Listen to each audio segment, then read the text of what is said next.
Good evening. This is the Elliott wave update for the S&P 500 and the NASDAQ 100 for Tuesday, April 18th, 2023. The markets continue to work through what I am counting and considering as the finishing stages of a primary B wave counter-trend rally. Within primary wave B are going to be three waves of intermediate degree labeled A, B, and C. I am also running two counts here in the NASDAQ and in the S&P that are slightly different, but both within a primary B wave count. To review the triangle pattern, which I continue to show, the primary A wave would have fallen and completed at the June lows, with the October lows then being intermediate wave B. So this count would change by that moving over to there. This would be intermediate wave A, intermediate wave B, intermediate wave C, intermediate wave D, and we're in the intermediate E wave. And within that, there will be three waves of minor degree labeled here, minor wave A, minor wave B, and we're in that minor C wave as it climbs to complete the entire structure. The reason this remains in place as it continues to hold, as it reaches up, it continues to hold the triangle pattern. And nothing is getting broken in between. So in other words, previously I had labeled it as a triangle and maybe considered it complete, but I misguided myself by moving the intermediate wave A down to here and the intermediate B, labeling this as intermediate wave C, and then discovering after the fact that, oh, that's a violation since intermediate C cannot overtake intermediate A. Therefore, it's not necessarily a triangle. So replacing that with the count that I am leaving in place as the second preferred count almost is that the primary A wave completed at the October lows, and that we're in an ABC of intermediate degree to complete primary wave B again at these levels. So taking this down quickly to the hourly chart, we're inside that C wave, the intermediate C wave. There is minor 1, minor 2, minor 3, minor 4, and then previously I had this minor 4 up here. I've moved it down back to here because this all remains a little bit confusing and a bunch of threes. So I realized that I put it in, and it could be a triangle, a diagonal triangle to complete the wave 5. And so to count that, here's the 4, and there's 1, 2, 3. So this would have been this morning's highs. And let me open that up so we can really take a look inside, right? So we got the 1, the 2, the 3, and like the Globex highs early were 41.98. So we continue to inch our way closer to the 4,200 number, but we seem to continue to fail to get there. And now, so I do believe that we're still within a wave 4, which could drop down and could actually get to the bottom of the trend line, the diagonal trend line, and then still, so fall in 3, and then rally finally in 3 yet again. So the diagonal can stay in place as well as the other triangle. So the market in this manner continues to show it's getting a little exhausted up here, and each rally attempt is met with some stronger selling, and then it tries to rally again, and it forms 3 waves. So 3s and 3s and 3s all the way up. This was a 5. I see that and I agree. But the balance are 3s. And actually, I could move this into a 3 as well. And this could be, A, B, and then we get a C wave up.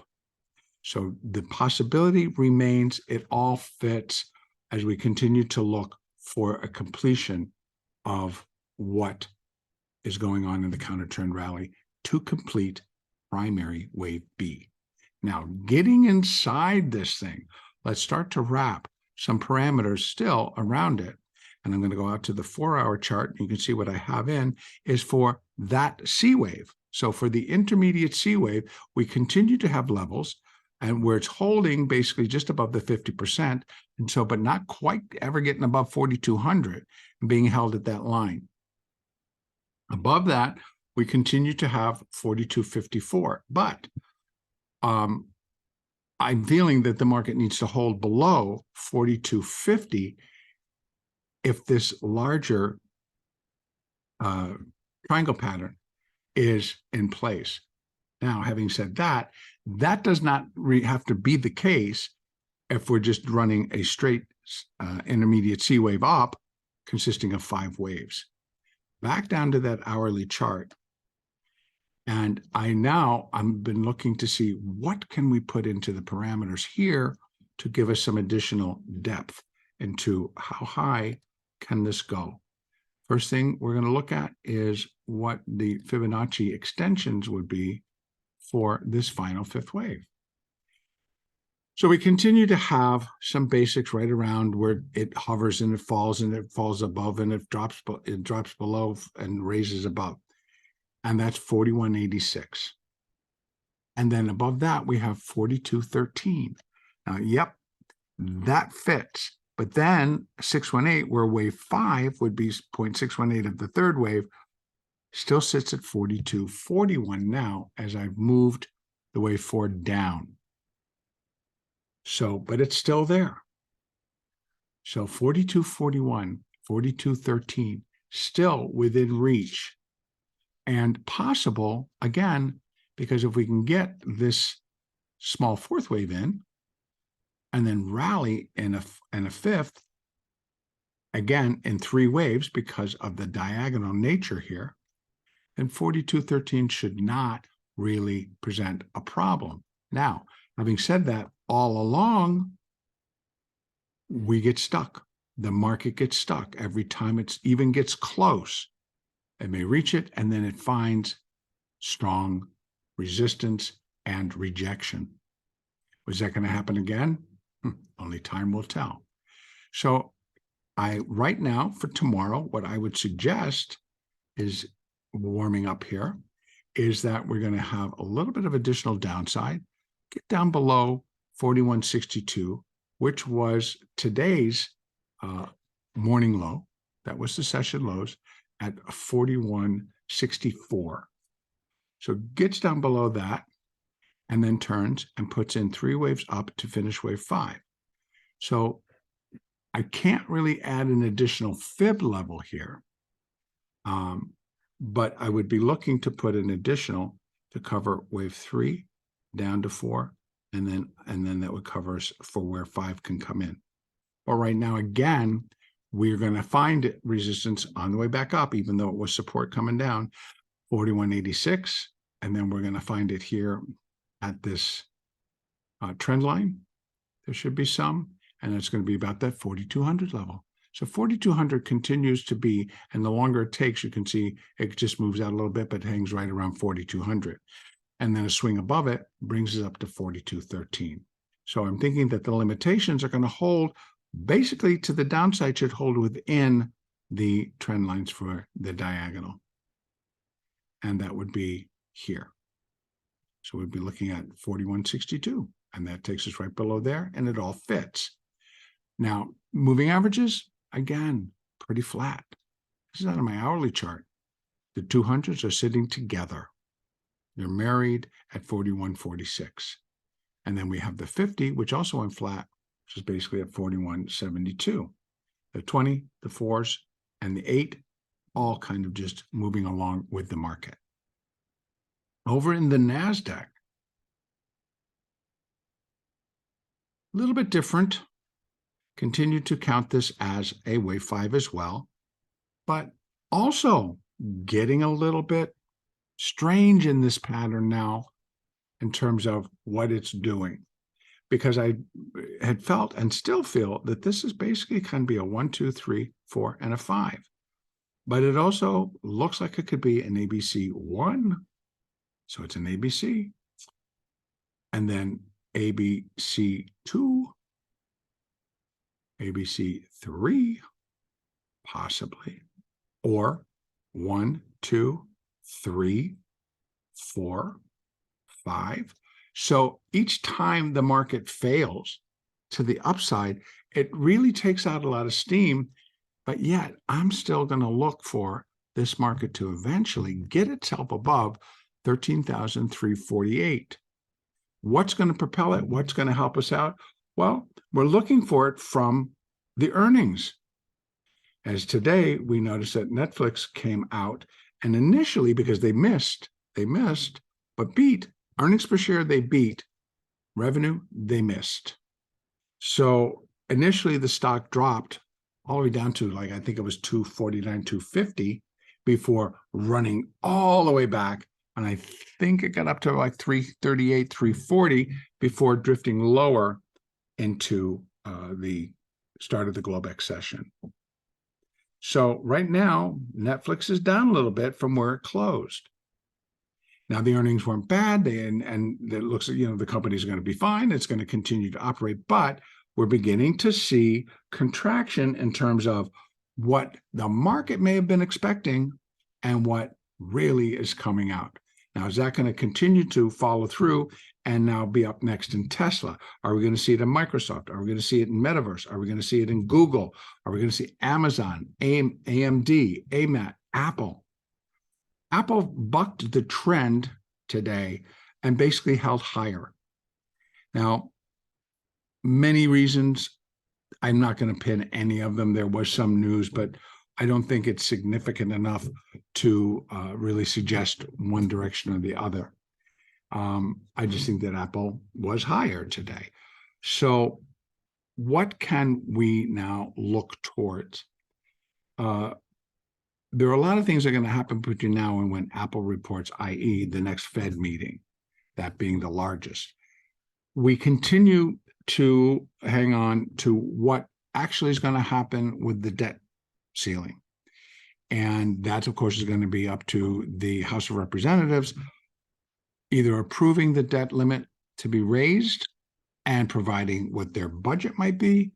But what I'm reading in the news these days or these hours is that the House Speaker continues to feel that, oh, yeah, we're streaming right along, et cetera, et cetera. But a lot of the other internal chatter within the caucus is suggesting that, no, they're nowhere clear. There's no clear plan. There's nothing to really present. So this is going to get interesting, and I think it'll get interesting very quickly. Because once again, we're running up against that deadline. I believe it's April the 24th that they need to approve the debt ceiling, raising the debt ceiling, or the Treasury and the federal government will start to have to come up with Plan B, which I know they already have. I don't think that we're too big of a Treasury, too big of money to be handled without a Plan B, like we're just going to wait until, let's see what they do. So I know that there are plans to shift money around, particularly when it comes to paying Social Security, Medicare, et cetera, et cetera. So that all is to be taken care of. But the threat, again, and the last time we actually saw this was December of 2011. And so we saw threats of government shutdown in 2015. We saw threats of government shutdown in 2016. But again, it didn't materialize, and the House came up with the necessary passage of the debt ceiling, raising the debt ceiling. Now, here in the NASDAQ, I have for the C, or excuse me, the wave 5, and we continue to have that resistance, which was again exceeded today. Looked great, looked like they were going to be on their way, get this all going, come back in a 4. It died, they hit it hard, and it remained that way for the balance of the day. Some rallies, but not really. Trade was not, if you missed the first hour, it got pretty sloppy after that, in my view. There was some money opportunities here and there, but it was slow. And when a large sell order or large sellers hit the floor, then it was like, bam, it went very quickly. And then it just kind of walked its way up and down and all around. And then bam, it would drop again, and they walked themselves around. So I'm still considering that we need to get ourselves back above 13,350 to complete the whole work.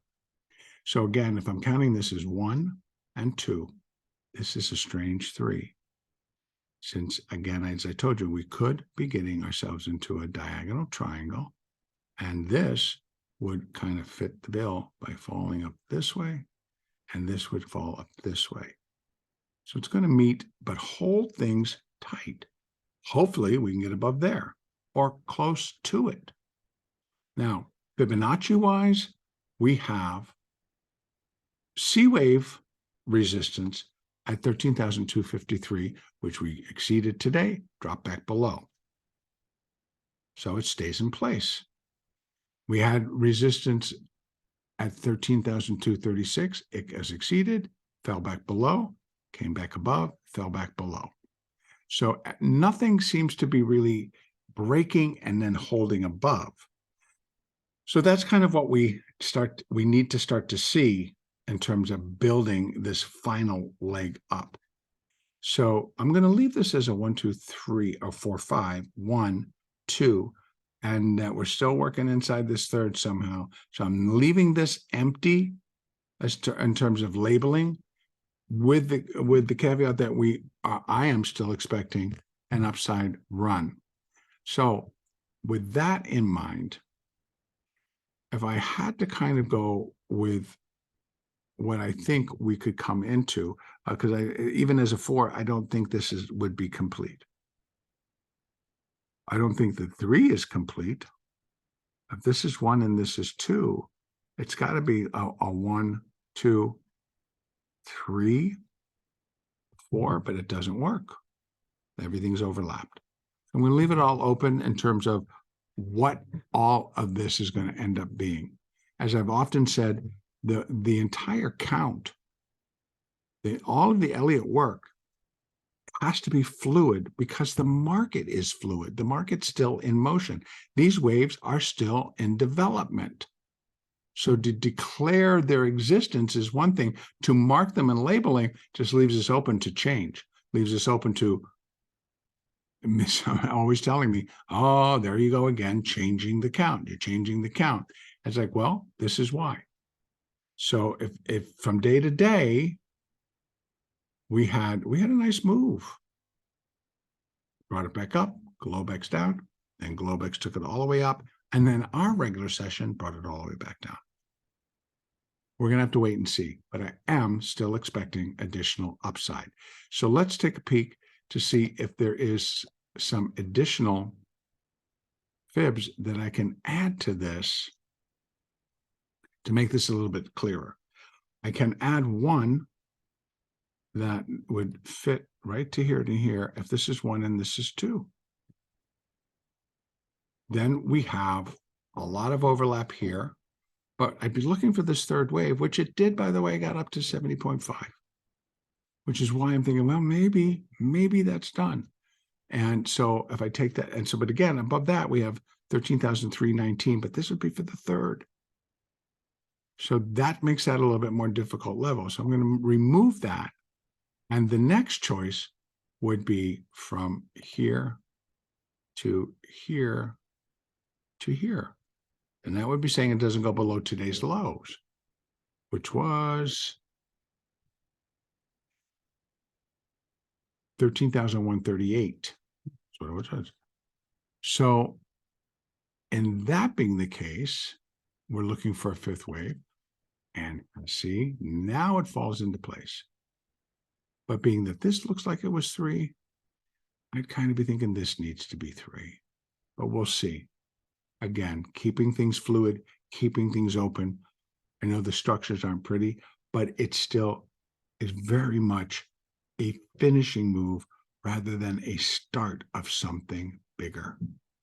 Now, we continue to hold out. I know there are many that continue to hold out hope that these earnings are going to boost prices even more, continue to give a boost to prices.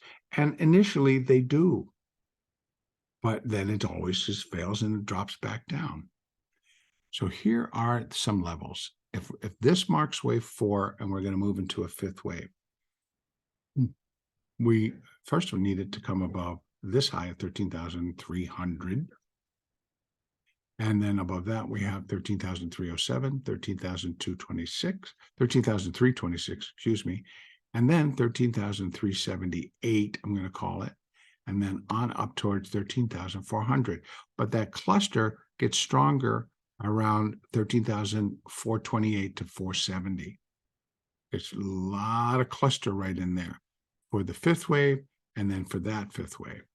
So these clusters continue to be where I'm going to be looking for the market to kind of get itself to. Moving averages, again, just like in the S&P, pretty flat. Pretty flat.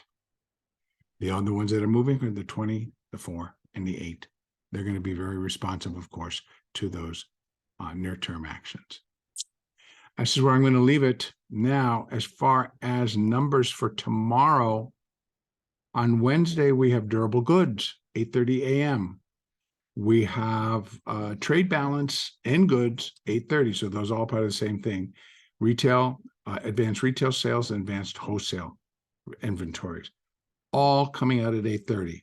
So we might get some decent movement right at that time, 8:30 a.m. Eastern. We'll get a little bit of swinging around. And outside of that, Tesla. I know there are other reports, but the bigger ones that I follow and include for tomorrow would be Tesla. And that's where I'm going to call it a day here. Our next update will be on Wednesday, April the 19th.